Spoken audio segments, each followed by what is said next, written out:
Welcome back to today's Explainer. So today we're taking a deep dive into this profoundly fascinating piece of Eastern philosophy surrounding the year 2012, the year of the dragon. Now this isn't just about predicting the future. No, we're looking at a massive paradigm shift in human history.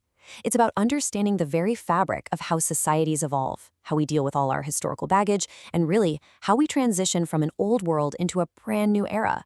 We've got a super compelling set of concepts to guide us through this complex material, so let's just jump right in. So, what do you typically expect when you hear it's a dragon year, right? In a lot of cultures, this is hugely anticipated. I mean, people literally plan their marriages and spike global birth rates just to have kids during this specific year. They're hoping the child will absorb some of that mythical, majestic energy. Seriously, we actually see real-world spikes in diaper sales and hospital bookings across Asia just because of it. There's this overarching assumption that the dragon just magically drops success right into our laps. But the source material we're looking at today, it pushes back against this idea entirely. It argues that we've completely misunderstood the assignment here. The dragon year actually brings something far heavier and, frankly, far more important than just a random stroke of good fortune.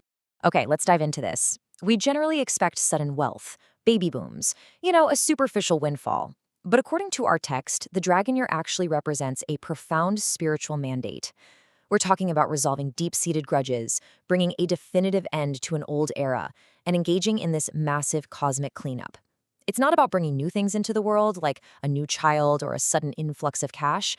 Actually, scratch that. It's more about tying up the loose ends of the old world.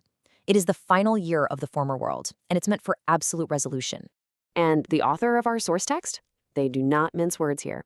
They warn, if you think good things will happen and money will just fall to you, you will get hurt. Wow, it's incredibly direct. Why? Because sitting back and passively waiting for a magical windfall goes completely against the cosmic current of this specific time period. Expecting a handout while ignoring the hard work of emotional and societal cleanup, that's essentially swimming against a tidal wave of historical change. The universe, according to this philosophy, isn't handing out lottery tickets right now. It's handing out mobs and brooms, telling us it's time to clean house. And this brilliantly illustrates the massive paradigm shift that this cosmic cleanup demands. Up until 2012, humanity was existing in what's called the former world. Our entire focus there was on acquiring knowledge, building economies, and gaining power. But think about it. In the process of all that aggressive building and competing, what was our primary emotional byproduct? We accumulated grudges, we fought, we competed, and we stored up a lot of resentment. Now in the transition to the future world, the focus shifts entirely from acquiring knowledge to actually applying that knowledge to help humanity. And emotionally, we have to shift from accumulating those grudges to fostering true coexistence and harmony. It's a total flip in human operating systems. The source makes a really fascinating point about this. All of that aggressive accumulation during the former world, it wasn't a mistake. It was actually absolutely necessary. The power, the vast economies, the incredible wealth of intellectual knowledge humanity has built up over the centuries, it was all gathered for a reason. We needed to build this immense strength so we could arrive at this exact threshold. The problem is, because we don't fully grasp the transition we're in, we don't really know how to use this power correctly yet. It's like we're holding on to this massive, powerful engine, but we're just revving it in neutral instead of actually putting it into gear for the betterment of society. So what's stopping us from putting it into gear? Well, to understand that, we have to look at a core concept in the text, Han. Han translates to deep-seated grievances, accumulated sorrow, and unresolved emotional knots that actually span across generations. We're not just talking about a passing bad mood or a temporary disagreement here. Han is this heavy, invisible chain keeping society anchored to the pain of the past. The source argues that our ancestors, and frankly our current society, are completely bound by this historical sorrow.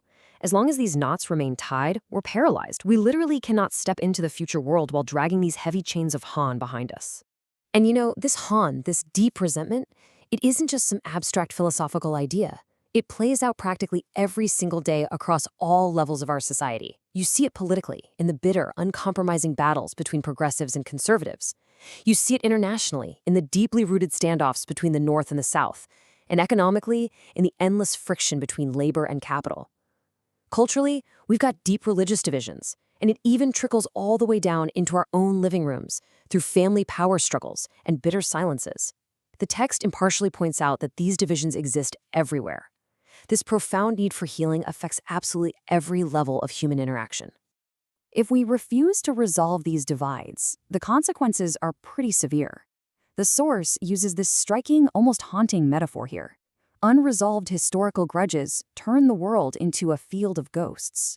What this means is that by stubbornly clinging to past sorrow, to ancestral grievances, to literally every wrong that was ever done to us, we are allowing the ghosts of the past to govern our present. The text suggests that when ancestors hold on to Han, it grips the descendants, pulling them backward and completely blocking their path forward. Basically, a society obsessed with old wounds becomes a graveyard of progress. Which brings us to a really critical question. How do we break free from this cycle? If we're surrounded by these historical ghosts, if we're tied down by hand across politics, economics, and our personal lives, how on earth do we untangle these massive societal knots? We know the former world of accumulation is ending, but what's the actual mechanism for stepping through that door? Well, the answer lies in understanding the symbolism of the dragon itself. In this philosophical framework, we compare the tiger to the dragon. The tiger represents the earth. It's grounded, physical, representing the material world we've been busy building. But the dragon? The dragon represents the sky, the heavens. When the text talks about 2012 being the year of the dragon, it explicitly rejects those darker, superstitious ideas of a black dragon bringing doom or just random luck. Instead, it calls it the sky dragon or the radiant dragon. This signifies a period of heavenly intervention. It means the cosmos itself is stepping in, signaling that the time for earthly accumulation is over and the time for a higher heavenly cleanup has begun. Now, what's really interesting about this concept is the term the author uses to describe this cleanup: the great work of heaven and earth. This isn't just some minor policy shift or fleeting cultural trend. No, the source describes a monumental scale of transition. It's a profound cosmic restructuring where the universe itself changes its fundamental operating systems to usher in a brand new era. Everything that was built during the era of the tiger, the era of the earth and hard physical accumulation, must now be structurally reorganized by the energy of the sky dragon. It's basically an unavoidable structural upgrade for the entire human race. The urgency of all this really becomes clear when we look at the timeline. For centuries past, we've been stuck in phase 1, accumulating knowledge, building power, but crucially also accumulating Han, all those deep grudges we talked about. Then we hit the pivot, the year 2012. The text presents this as the absolute final deadline for resolution. It is the closing chapter of the former world. The year 2013 represents the official dawn of the future world, a new era predicated entirely on coexistence and harmony. You simply cannot drag the bitter baggage of centuries past into that new dawn. The slate literally has to be wiped clean first. Let's move to the actionable steps and see how this builds. Because the text doesn't just leave us with abstract philosophy, it demands action. Step 1.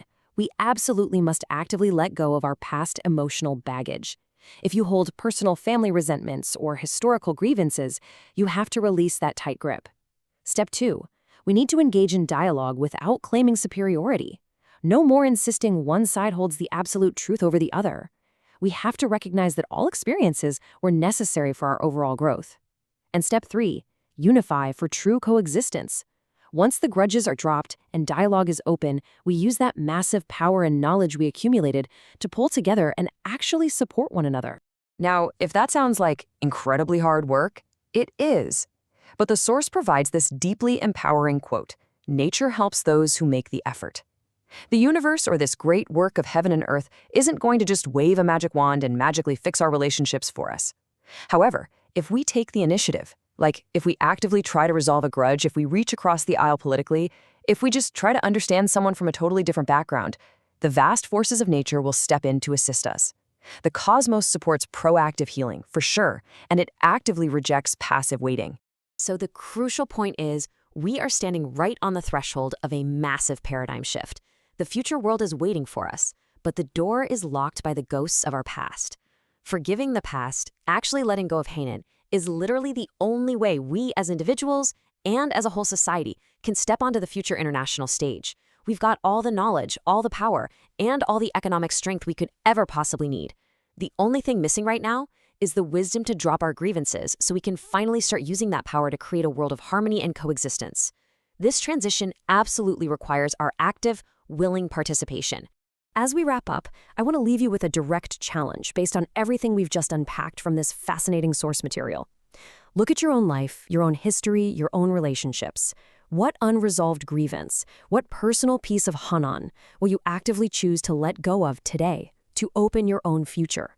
Because according to the philosophy of the Sky Dragon, the exact moment you drop that heavy chain of the past is the exact moment your true future begins. Thank you so much for joining me to explore these profound concepts today. Keep learning, keep reflecting, and I'll catch you in the next explainer.